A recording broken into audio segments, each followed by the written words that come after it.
It is here. Welcome to the 31 Days of Dread. This is where we do one horror movie a day for the entire month of October.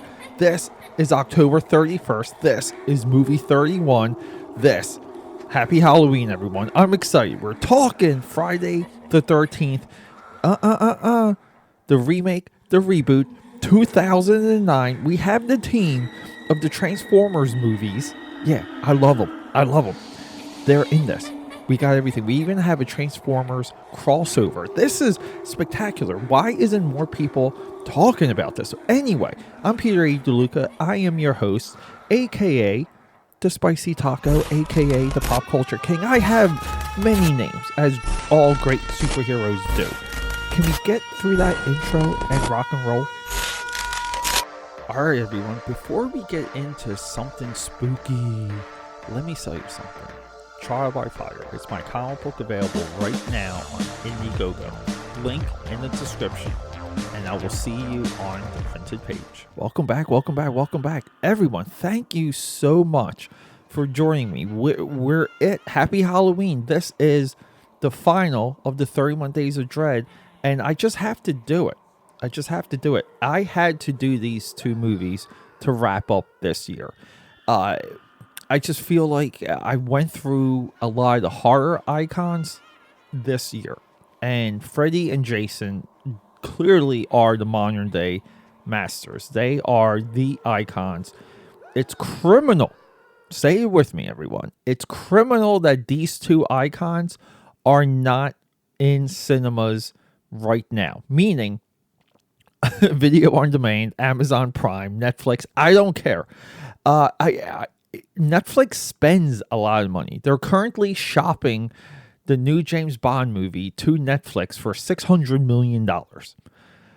If Netflix is like even entertaining paying that for No Time to Die, why don't you just buy Freddy and Jason?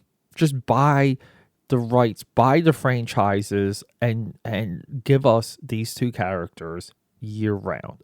I don't it's amazing to me. So these movies, yesterday's Nightmare on Elm Street and today's Friday the 13th. Now, if you look at the thumbnail, it's Friday the 13th, 2009, Killer Cut.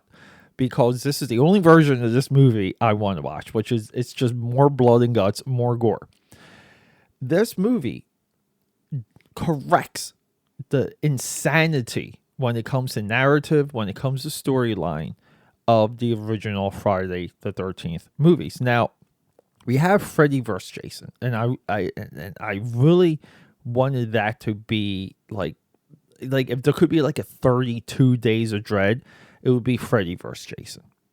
Because Freddy vs. Jason also condenses the timeline of both of those franchises in a cohesive way. The best thing about Nightmare on Elm Street, and I should have said this yesterday, is we get the slow rollout of the origin and history of Freddy Krueger and his mother. Both of these killers, both of these icons have mother issues. But, and it's interesting. And that's the only thing interesting in the Nightmare on Elm Street series. The logic of how Freddy works is it's confusing, lazy, and dumb. But that's what we want. When it comes, I have to take a deep breath. When it comes to Friday the 13th, how Jason works gets absolutely confusing and frustrating. It really does. But Freddy vs. Jason in this movie streamlines it and cuts out this like garbage. Now, am I saying any of those other movies are not fun or awesome or amazing? They really are.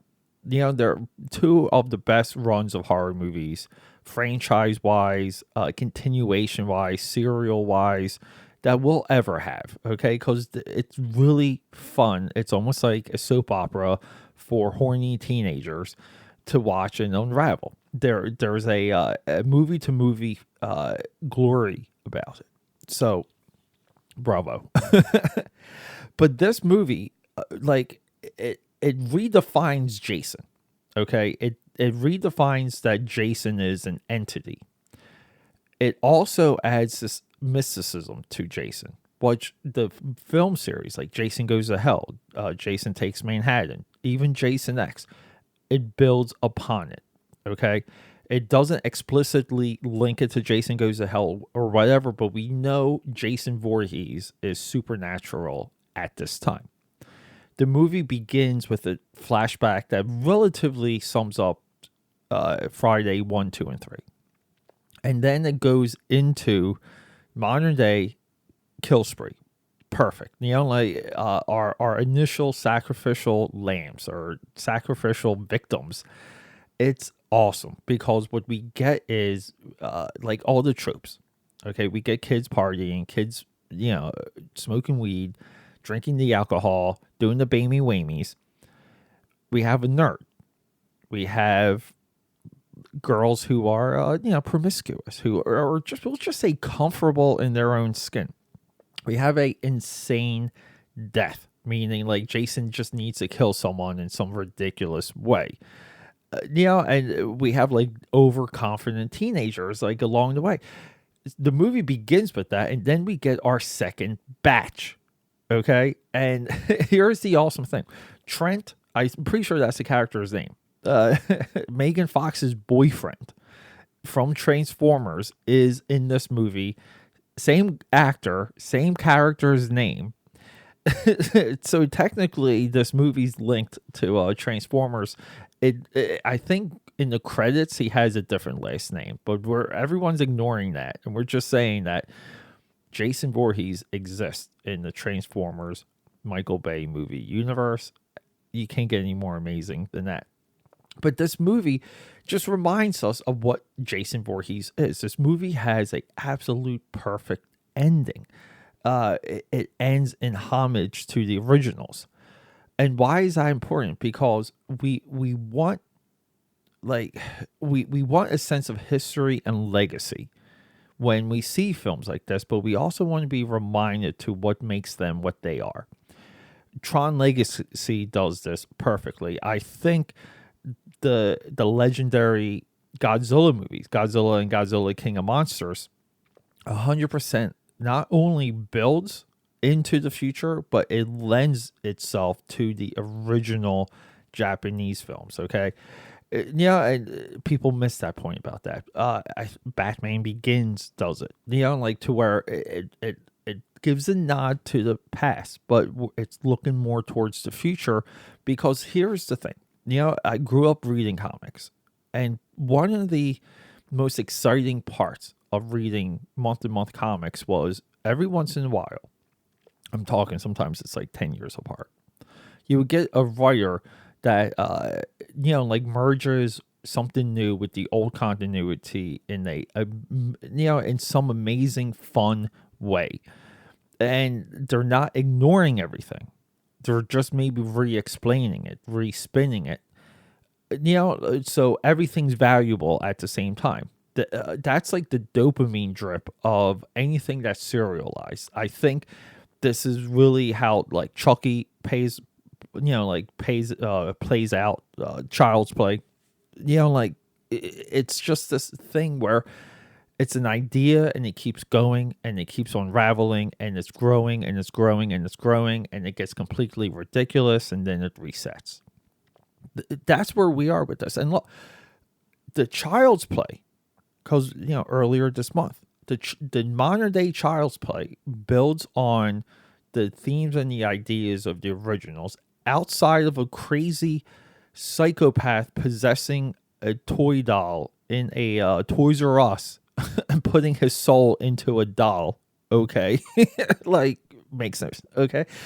It takes that part out, but it lends itself to everything else. Child's Play 2019 should 100% get a sequel. This movie should have gotten a sequel. Yesterday's movie should have gotten a sequel. They reset the franchises perfectly. And for some reason, it's blasphemous to say it. It's blasphemous to believe it.